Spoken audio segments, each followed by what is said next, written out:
أعوذ بالله من الشيطان اللعين الرجيم بسم الله الرحمن الرحيم الحمد لله رب العالمين والصلاة والسلام على خير خلقه وخاتم الأنبياء والمرسلين محمد صلى الله عليه وآله وسلم اللهم صل على محمد وآل محمد ولا حول ولا قوة إلا بالله العلي العظيم.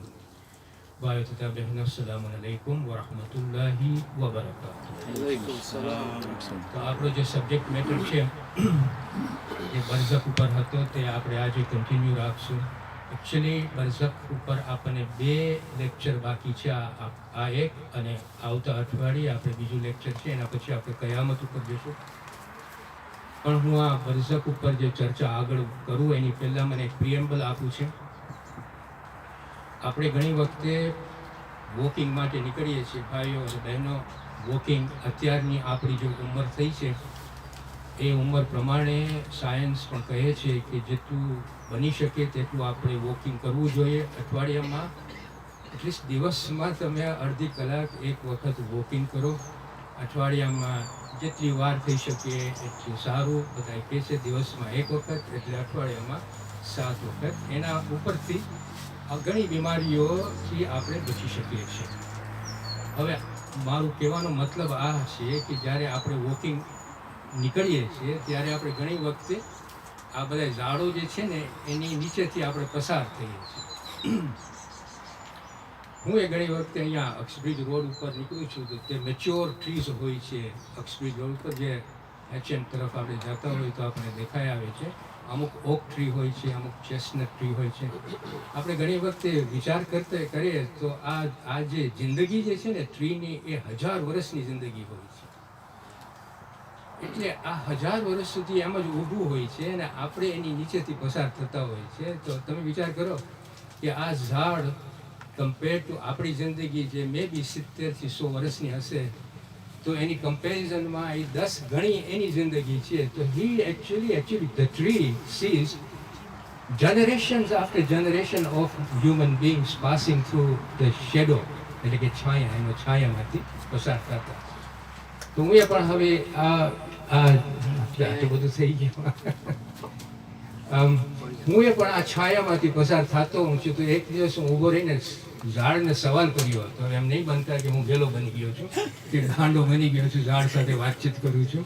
આ એક પ્રથા, આ એક વાત છે, વાર્તા છે, મિથોલોજી છે કે જેમાંથી આપણને હિકમત મળે. તો હું ઝાડને સવાલ કર્યો કે ઝાડ તું આટલા વર્ષ ત્યાં જિંદગીમાં ઊભો છો તો આ ઇન્સાન તારી નીચેથી પસાર થતા જાય તો ઇન્સાનો માટે તું શું કહે છે? તો આ ઝાડની કહાની મારી તમારી સાથે શેર કરવી છે.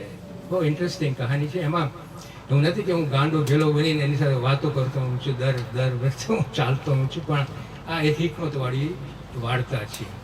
તો ઝાડ તમે જો શું કહે છે આ ઇન્સાન એટલે કે મને કે આ ઇન્સાન એ કે હું જો મારી લંબાઈ ઊંચાઈ કેટલી ઊંચી છે, હું બધી નજરો મારા તરફ રાખું છું, બધાને હું જોઈ શકું છું અને મારી નીચે જે છાંયો છે ને એમાંય હું ઇન્સાનોને પસાર થતા જોઉં છું. ઘણી વખતે ઇન્સાનોની ખુશીની વાતો સાંભળું છું અને ઘણી વખતે ઇન્સાનોની દુઃખોની વાતો સાંભળું છું.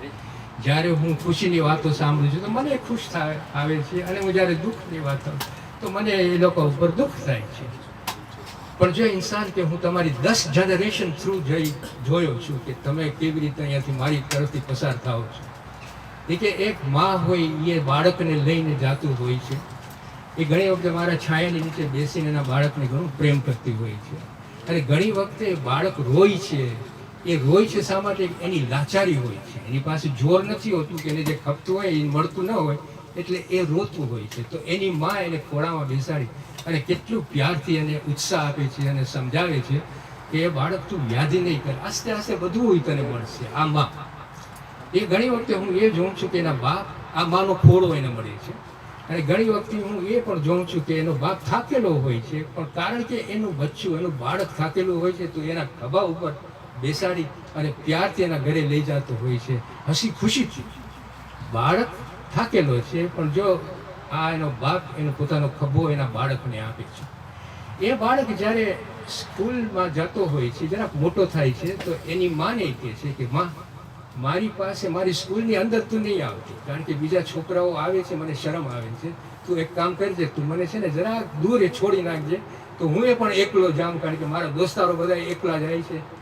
એ માં એ છોકરાને અમુક ડિસ્ટન્સમાં છોડે છે, પણ જો માની નજર એ કોઈ દિવસ નજર એના છોકરામાંથી ઉપાડતી નથી જ્યાં સુધી એ છોકરો સ્કૂલની અંદર ન વટે. આ છે માની દયા. એ પછી જ્યારે છોકરો જવાન થાય છે, આ ઝાડ કહે છે મને, એ કે જ્યારે છોકરો જવાન થાય છે ત્યારે એની પાસે એટલી બધી તાકાતો આવી જાય છે કે એને આપણે કહીએ કે જા આકાશમાંથી તારો લઈ આવ, તો એ ઝડપથી જઈને તારો લઈ આવે છે. પણ એની પાસે હિકમત નથી હોતી કે કઈ તારો હું ગોતું ને લઈ આવું. એ કે આ જવાનીમાં ઘણી વખતે એ લોકોની હિકમત બરાબર નથી હોતી, તો મેં ઘણી વખતે એ લોકોની જવાની બરબાદ થતા જોઈ છે. એ કે પછી એ જવાન મોટો થાય છે, વધારે થાય છે, એની એજ થાય છે, આપણે કહીએ મિડલ એજ નો શબ્દ છે. મિડલ એજમાં શું થશે કે એ માણસ હંમેશા પસ્તાવો જ લઈ આવે છે એની જિંદગી. એ પસ્તાવો જ કરે છે. શેનો પસ્તાવો કરે છે? એને એમ થાય છે કે કાશ હું મારી જવાનીમાં આ કર્યો હોત, કાશ મારી જવાનીમાં આ કર્યો હોત, આ ઓપોર્ચ્યુનિટી લીધો હોત. એ પસ્તાવામાં 20-25 વર્ષ કાઢી નાખે છે અને એને અંતે બુઢાપો આવે છે. અને મેં એ પણ જોયું છે કે બુઢાપામાં હસબન્ડ એન્ડ વાઈફ, જે મા અને બાપ હતા, એ લોકોના બુઢાપામાં મારા છાયાની નીચે બેસીને એ લોકોની સુખ દુઃખની વાતો કરતા હોય છે. એમાં જો 2 વસ્તુ મેં જાણી, એ કે એ લોકોના બુઢાપામાં 2 વસ્તુ નડે છે, એક શારીરિક અને એક માનસિક. શારીરિકમાં એ કે એ લોકોને દુખાવો થતો હોય, ગોઠણમાં થતો હોય છે, આંખ ખરાબ થતી હોય છે, કાનમાં એ લોકોને હિયરિંગ પ્રોબ્લેમ થાય છે, એ લોકોને દાંતમાં પ્રોબ્લેમ થાય છે. પણ એ કે ટેકનોલોજી આપણે હ્યુમન સોસાયટીમાં આજે તમારે ત્યાં આવી ગઈ છે, તો એ લોકોના શારીરિકના જેટલા એ લોકોના મૂળ પ્રોબ્લેમો છે, એટલીસ્ટ થોડા ઘણા મેડિકલ સાયન્સ એ લોકોને ઓછું કરી નાખે છે. પણ માનસિક બીમારી જે છે ને, એ લોકોને બહુ નડે છે. માનસિક બીમારીમાં એ કે એકલતાપણું એટલે કે લોનલીનેસ. એ કે જ્યારે લોનલીનેસ આ બુઝુર્ગને, એટલે કે આ બુઢાપામાં જે એ લોકોને આવે છે ને, એ લોકોને બહુ નડે છે. એ એટલું ખરાબ રીતે એ લોકોને નડે છે કે એ લોકો સહન ઘણી વખતે કરી નથી શકતા. અને પછી એના પછી એક વસ્તુ થાય છે, એ પણ હું તને સમજાવું. પછી આ પતિ, ઘણી વખતે મારા છાયાની નીચે જોઉં છું કે પતિનો જે જનાઝો છે એ નીકળે છે અને પત્ની આ છાયામાં એના દિલના નિશાસા નાખતી હોય છે. પણ આ માં છે ને, એના થકી ઘણી વખતે એની ફેમિલીમાં પરોવાઈ જાય છે. તો એ માં એની જિંદગી પછી આસ્તે એ ચાલુ કરે છે.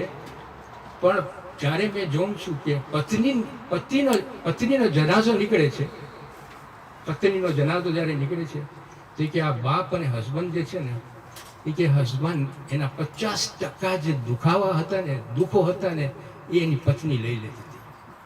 અને એની કમ્પેનિયનશિપ છે એટલો એ મિસ કરે છે કે હું જોયો છું આ 10 જનરેશનમાં કે એ હસબન્ડ છે ને, એની પત્નીને જ્યારે લૂઝ કરે છે ને, ત્યારે બહુ તો 2 થી 5 કે 7 વર્ષ સુધી એ રહી શકે છે. શા માટે?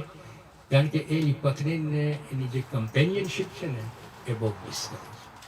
આ ઝાડ કહે છે આ ઇન્સાનને. આમાં ઉપરથી આપણને હવે ખબર પડે છે કે આ ઝાડ, આ જિંદગી આપણે જોઈને કેટલી સારી કથા કરે છે, કેટલી સારી વાર્તા કરે, એમાં કેટલું આપણને વિઝડમ મળી ગયું. પછી કુરાનની આયત એ માણસને, ઇન્સાનને કહે છે કે જો સૂરે અનકબૂતમાં એ જે કુરાનની એક આયત છે, એમાં અલ્લાહ સુબ્હાનહુ વ તઆલા આપણને કેટલું સરસ રીતે સમજાવે છે કે એ ઇન્સાનને સમજાવે છે કે એ ઇન્સાન, એ કે આ જે દુનિયાની જિંદગી છે ને, એ રમત ગમતની જિંદગી છે, પણ જે ખરી જિંદગી જે છે ને, એ તને આખિરતમાં મળશે. તો તું એટલું જ ભાતું બનાવ આ દુનિયામાં જે તું જાતો હોય, કારણ કે દુઃખ અને સુખ તો તું સહન કરીશ, અને આ દુઃખ ને સુખ છે એમાંથી તું ઘણું જાણીશ અને તારી લાઈફને તું સુધારી પણ શકીશ. પણ તું એટલું જ ભાતું ભેરું કર કે જે તને આખિરતમાં કામ આવે. પણ આખિરતમાં આપણે એની પહોંચે તો આપણને આલમે બરઝખની જે દુનિયા છે ને, એ પસાર કરવાની છે, જેના ઉપર આપણો સબ્જેક્ટ મેટર છે. તો લાસ્ટ ટાઈમ જ્યારે આપણે ચર્ચા કરી હતી, એ ચર્ચામાં આપણે 3 ચીજો જાણી. પેલી વસ્તુ કે આલમે બરઝખમાં આપણને જિંદગી પસાર કરવાની જ છે. આપણે કુરાન અને હદીસમાંથી આને આપણે ઓળખીએ. બીજું કે આલમે બરઝખમાં આપણે બધાય એકબીજાને ઓળખી શકશું. આપણી જે જિંદગી પસાર કરવાની છે એમાંની હદીસ છે એમાં કે આપણે એકબીજાને ઓળખી શકશું. ત્રીજી વસ્તુ જે છે જે આપણે જાણ્યા લાસ્ટ ટાઈમ ડિસ્કશનમાં કે આપણી પાસે બરઝખી શરીર હશે. હવે એનો મતલબ નહીં કે અહીંયા જે શરીર છે, આ દુનિયાનું જે શરીર છે એ એનું કામ પતી ગયું છે. અહીંયા જેટલો અમાલો આપણને કરવાના હતા એ બધા પતાવીને આપણે આ શરીર અહીંયા મૂકી અને બરઝખી શરીર લઈને આપણે બરઝખમાં ગયા છીએ. એનો મતલબ નહીં કે આપણું કનેક્શન આ શરીર સાથે કપાઈ ગયું છે, નહીં. આ શરીર સાથે આપણું કનેક્શન રહેશે, કારણ કે હું જ્યારે કયામતનું ટોપિક ઉપર આવીશ ને ત્યારે આપણે કબરમાંથી જે શરીર નીકળશે ને, એકચ્યુઅલી ઉલમા આપણને એમ કહે છે કે જે શરીર નીકળશે એ આવું શરીર નીકળશે. આપણે જે અત્યારે જે શરીર છે ને એ નીકળશે. એટલે આમાં જરાક ઓપિનિયન્સ ડિફર થાય છે, પણ વધારે પડતા કે જે કયામતના ટાઈમે આ શરીર ઊભું થશે. એનીવે એ ટોપિક આપણે ત્યારે કરીશું. મારો કહેવાનો મતલબ એમ છે કે આ શરીર અહીંયા દફનાવી છે, that gives us the connection with the મરહૂમ. જ્યારે આપણે અહીંયા આવીએ છીએ ત્યારે આપણે એના માટે સૂરે ફાતિહા પઢીએ છીએ, સૂરે યાસીન પઢીએ છીએ, સારા કામો કરીએ છીએ. એની પાસે જઈને આપણે શિકાયતો પણ કરીએ છીએ ઘણી વખતે. અને એ કનેક્શન છે. અને આપણા હદીસોમાં છે કે ફેરિશ્તાઓ જે પણ આપણે ગિફ્ટ કરે છે મરહૂમને, એ ફેરિશ્તાઓ ગિફ્ટ તરીકે મરહૂમને મળે છે. હવે આ જે બરઝખી શરીર જે છે એના ઉપર મારે આવવું છે પાછું, કારણ કે મને જરાક અમુક વસ્તુઓ જરાક વધારે સમજાવી છે તમને. આપણને જે ઇમ્પોર્ટન્ટ વસ્તુ જે આપણે જાણવાની અહીંયા એ છે કે અમુક ઉલમાઓ જે છે ને એ બહુ ઇન્ટરેસ્ટિંગ રિસર્ચ આના બારામાં કરી ગયા છે. જેમ કે ઇબ્ન સિના, મુલ્લા સદ્ર, સબ્ઝવારી, બહુ મોટા મોટા સ્કોલર્સ હતા એક જમાનાના, કે જે ઇમામ ખોમૈનીને, આયતુલ મુર્તઝા મુત્તહારીને અને આયતુલ્લાહ તબાતબાઈ કે જે અલ મિઝાન લખ્યું છે એ લોકોને બહુ ઇન્ફ્લુઅન્સ કર્યું છે. એટલા માટે આપણે એ લોકોનું જે રિસર્ચ છે એ આપણે અહીંયા શેર કરીએ છીએ. તો મારે આ પાછું મિસાલી શરીરને બરઝખી શરીર ઉપર આવવું છે. શા માટે? કારણ કે આથી ગયેલું અન્ડરસ્ટેન્ડિંગ હજી જરાક આપણને વધારે સરખી રીતે સમજવાની જરૂર છે. મને શરૂ કરવું છે આવી રીતે કે જ્યારે આપણે કહીએ ને કે હું અથવા આઈ અથવા મી અથવા માઇન, જ્યારે આ શબ્દ યુઝ કરીએ છીએ ને ત્યારે આપણે શું મીન કરીએ છીએ? આપણે કોને કહીએ છીએ કે હું, આઈ, મી, માઇન? આપણે કોને કહીએ છીએ? આપણે એટલી સમજીએ છીએ કે આપણે એ શરીરને નથી કહેતા. સમજાવું શા માટે? માણસ એ હોય એ ગુજરી જાય 5 મિનિટ પહેલા, અને માણસ એ 5 મિનિટ પછી માણસ એ હોય અને 5 મિનિટ પછી એ જ માણસ એ ગુજરી જાય, તો આપણે જો ડૉક્ટરને વાત કરશું ને કે આ શરીરમાં કાંઈ પણ ડિફરન્સ છે, તો એ આપણને કહે છે ફિઝિકલી આ શરીરમાં કાંઈ ડિફરન્સ નથી, પણ માણસ એ નથી, આ માણસ એનું શરીર છે. માણસ એ નથી, તો પછી આ માણસ એ ગયું ક્યાં? આ એક સવાલ ઊભો થાય છે. આપણને એક અન્ડરસ્ટેન્ડિંગ અહીંયા લેવું પડશે કે જ્યારે માણસ એ આ દુનિયામાં એક્ઝિસ્ટ થતો હતો ને ત્યારે એનું એક્ઝિસ્ટન્સ બોથ સોલ એન્ડ શરીર એટલું ક્લોઝ થઈ ગયું હતું કે એ એક જ એક્ઝિસ્ટન્સ એ લોકો અહીંયા આપણે એમ જ ઓળખતા હતા કે આનું એક્ઝિસ્ટન્સ એક જ છે. શરીર અને સોલ is one because it gives that existence and identity. સમજાવું. આજે એક માણસ 30 વર્ષ પહેલાં ખૂન કર્યો હોય અને કચેરીમાં એ 30 વર્ષ પછી એ માણસને પાછું લઈ આવે. કચેરી સમજો છો? કોર્ટમાં એ માણસને 30 વર્ષ પછી લઈ આવે. આપણને ખબર છે કે સાયન્સ એમ કહે છે કે એવરી 7 વર્ષ આપણું શરીર બદલે છે, બરાબર કે નહીં? તો એ જજને કહી શકે છે કે જે હાથ માર્યો તો, ખૂન કર્યો તો, એ હાથ તો બદલી ગયો છે, તો જ્યારે તમે લઈ આવો એ હાથને કે જે આનું ખૂન કર્યું હતું, તો કોર્ટ માનશે આ એવિડન્સને? પણ એનો વ્યાજબી સવાલ છે કે નથી? કારણ કે સાયન્સ કહે છે કે દર 7 વર્ષે તમારું શરીર ચેન્જ થાય છે. જે શરીરથી, જે હાથથી છરી ઉપાડીને એનું ખૂન કર્યું હતું, 30 વર્ષ પછી એ કહી શકે છે કે જે ખૂન કર્યું હતું આ હાથ નથી, તમે જે હાથ લઈ આવો એ હાથ લઈ આવો જે ખૂન કર્યું હતું. પણ court will not accept it. શા માટે? કારણ કે શરીર ભલે બદલાતું હોય છે પણ એનું જે એસન્સ જે છે ને એ બદલાતું નથી. એસન્સ એનું ફોર્મ બદલાતું હોય છે પણ એસન્સ નથી બદલાતું. એનો મતલબ એમ કે ઘણી વખતે 30 કે 25 વર્ષ પછી આપણે ડીએનએ ફાઇન્ડ કરીએ છીએ તો એ ઇન્સાનનું ડીએનએ જ્યારે બાળકનું હતું અને એ જ ડીએનએ જ્યારે એડલ્ટમાં હોય છે તો એ સરખું જ હોય છે. એટલે એસન્સ એ લોકોનું એક જ હોય છે. પણ આપણા ડિસ્કશન માટે હું એટલું કહું છું કે ફોર્મ બદલાતું હોય છે એટલે કચેરી એક્સેપ્ટ નહીં કરે. એ એમ જ કહેશે કે તારું એસન્સ એક જ છે, તારી આઈડેન્ટિટી એક જ છે, તારું એક્ઝિસ્ટન્સ એક જ છે. એટલે એને કહેશે કે તું ખૂની છે. બરાબર કે આ સમજ પડી? એટલે આ દુનિયામાં આપણું જે શરીર છે ને આપણું જે સોલ છે એનું એક્ઝિસ્ટન્સ એક જ છે. સ્ટેજીસ બે હોય છે, શરીર બદલતું હોય છે, સોલ રિમેન્સ ધ સેમ.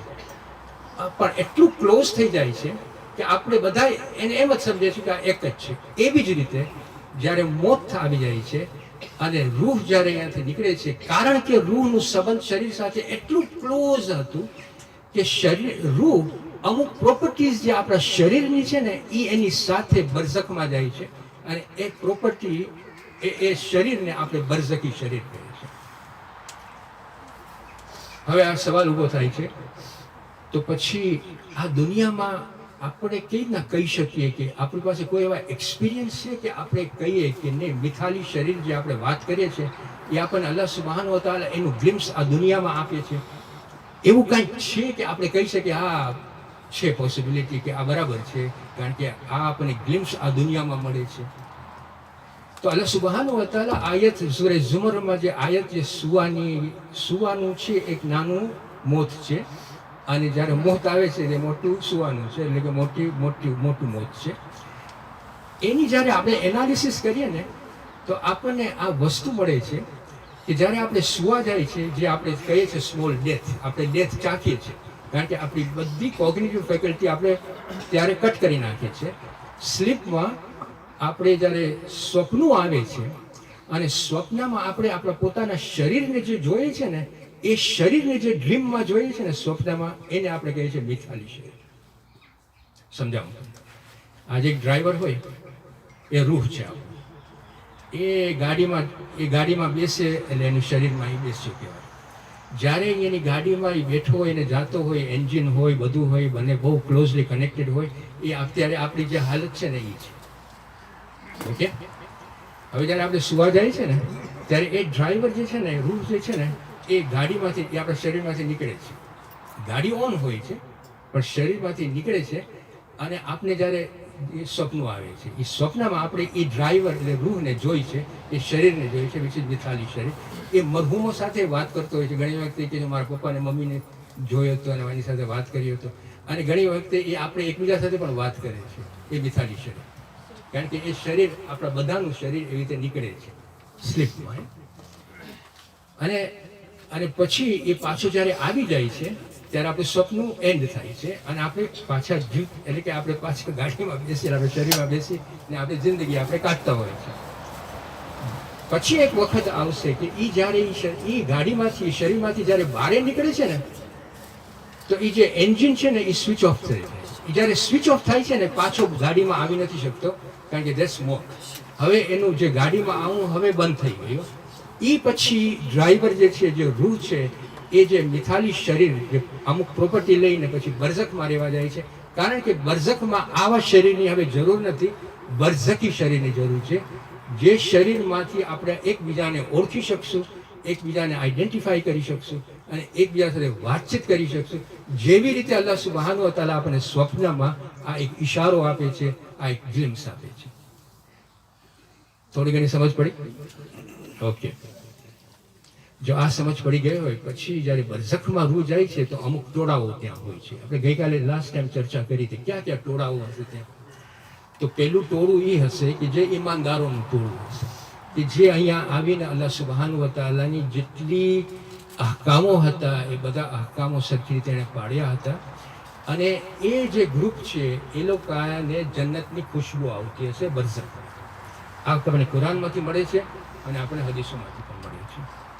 બીજું જે ગ્રુપ છે એ ફાસિકનું હશે, ઝુલ્મીનું હશે, હિપોક્રેટ્સને આપણે શું કહેવાય, મુનાફિકોનું હશે કે જેઓ અલ્લાહને માનતા પણ નહોતા, એના કામો પણ નહોતા કરતા, એટલું જ નહીં પણ કોન્શિયસલી અલ્લાહને ઇગ્નોર કરતા હતા. જો કે એ લોકોને ડીપ અન્ડરસ્ટેન્ડિંગ હતું પણ છતાં એ લોકો ઇગ્નોર કરતા હતા, પણ એટલા ઝુલ્મી પણ હતા.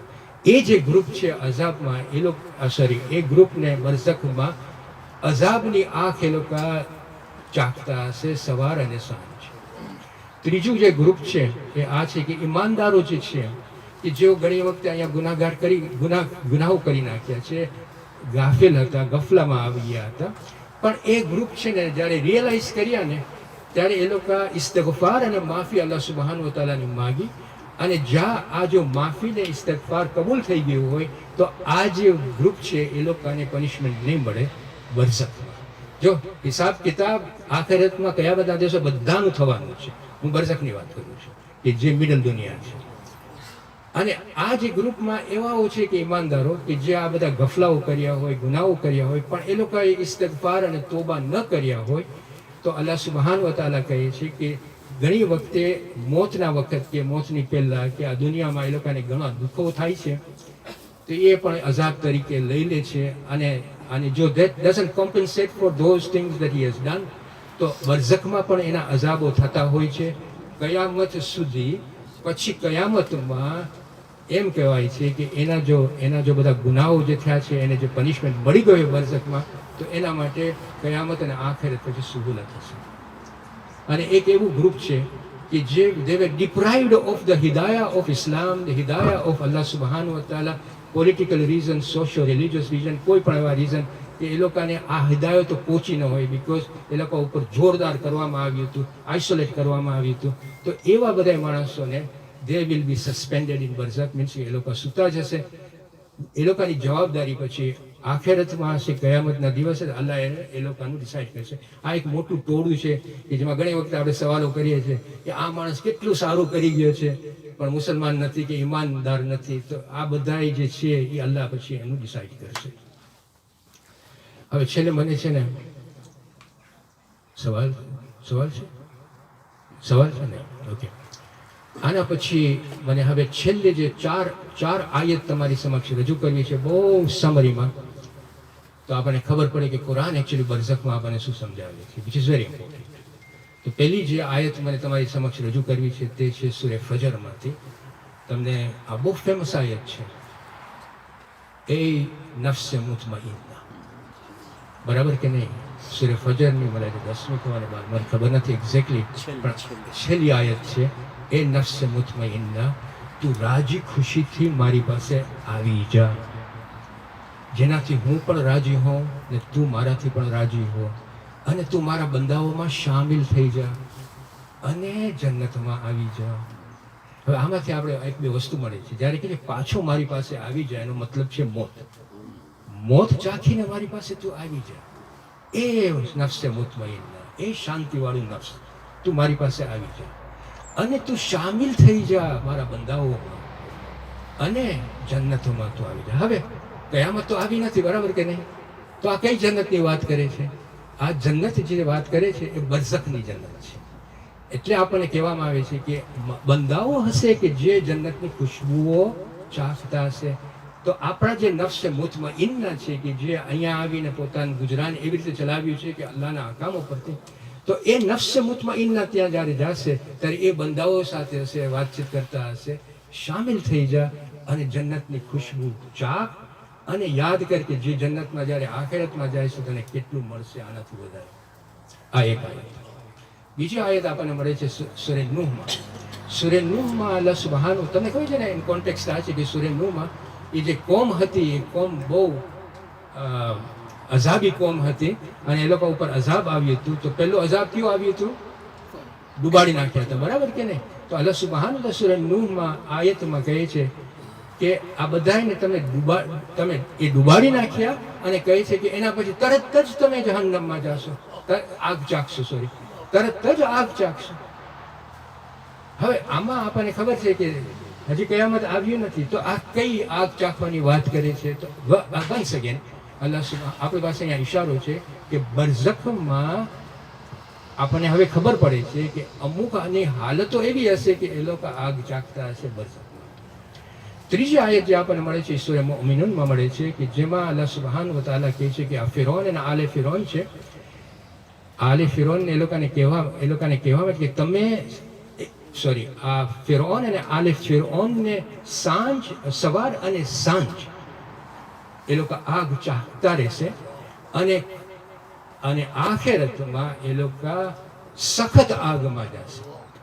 એનો મતલબ એમ કે જ્યારે એ લોકોને ફિરૌન અને આલે ફિરૌન જ્યારે બરઝખમાં હશે ત્યારે અલ્લાહ સુબ્હાનહુ તઆલા એમ કહે છે કે હજી કયામત આવી નથી, જ્યારે આવશે ત્યારે સખ્ત અઝાબ મળશે, પણ અત્યારે એ લોકો સવાર અને સાંજ ને એ લોકો આગ ચાખતા હશે. તો અહીંયા આપણને એક બીજી ચીજ મળે છે કે સૂરે બરઝખમાં એક બીજી ડાયમેન્શન મળે છે, સવાર અને સાંજ, વિચ મીન્સ કે એ ડાયમેન્શન જે દુનિયાનું આ ડાયમેન્શન જે છે ને આપણે સવાર ને સાંજને ઓળખી શકીએ છીએ, તો આ કુરાનમાંથી આપણને મળે છે કે બરઝખમાં પણ આ ડાયમેન્શન હશે, સવાર ને સાંજ, કુરાનમાંથી મળે છે.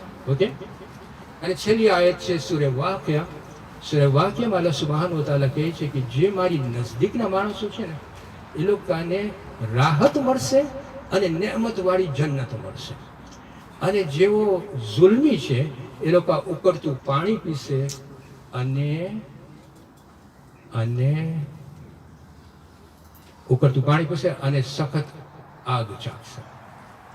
સો અહીંયા છઠ્ઠા ઇમામ જાફર સાદિક અલૈહિસ્સલામ કહે છે કે હી ઇઝ નાઉ ડિફરન્શિએટેડ. જ્યારે કહે છે કે જે મારી નજદીક છે એ લોકો રાહત મળશે અને એ લોકોને નેમતવાળી જન્નત મળશે, તો ઇમામ જાફર સાદિક અલૈહિસ્સલામ કહે છે કે રાહત એ લોકોને બરઝખમાં હશે અને નેમતવાળી જન્નત એ લોકોને આખિરતમાં હશે, જેવો નજદીક હશે. અને જેવો નજદીક નહીં હોય, ઝુલ્મીઓ હશે, એ લોકોને ઉકળતું પાણી અહીંયા મળશે, બરઝખમાં મળશે, અને આગ, સખત આગ જે છે. હવે ટોર્મેન્ટેશન કેવું હશે એ સબ્જેક્ટ મેટર જુદું છે, મને આમાં જવું નથી. ધેટ વુડ બી ઇન આખિર. તો અહીંયા આપણને હવે ઘણી વસ્તુઓ આપણને હવે સમજ પડે છે કે આલમે બરઝખમાં હયાતે બરઝખી આપણે કેવું હશે. નેક્સ્ટ ટાઈમ જ્યારે આપણે મળશું નેક્સ્ટ વીક, ત્યારે મને અહીંયા આપણો શિરાઝ ડેન્ટિસ્ટ છે, મારો કોલિગ, એને આપણે અમુક સવાલો કર્યા હતા કે ઘણી વખતે આપણે ગુરુવારના ગુજરી જાય છે, શુક્રવારના ગુજરી જાય છે, રમઝાન મહિનામાં ગુજરી જાય છે, અમુક સારા દિવસોમાં જુમાના પહેલાં આપણે દફનાવી દઈએ છીએ. તો એનો હિસાબ કિતાબ શું છે, તો એનું ડિસ્કશન આપણે નેક્સ્ટ વીક કરશું. કારણ કે અમુક વસ્તુ આપણા હાથમાં હોય છે કે જે આપણે કરી શકીએ છીએ, અમુક વસ્તુ આપણા હાથમાં નથી હોતી. તો આપણને લિટરેચરમાંથી આપણને શું મળે છે, so I will go through that. અને બીજું જે બરઝખનું સબ્જેક્ટ છે એ આ છે કે આપણે ઘણી વખતે અહીંયા સારા આપણા અમાલો જે કરીએ છીએ ને, that will come in to existence in બરઝખ. એટલે કે આપણને બતાડવામાં આવશે કે આપણા અમાલો આપણે કેવા કર્યા છે.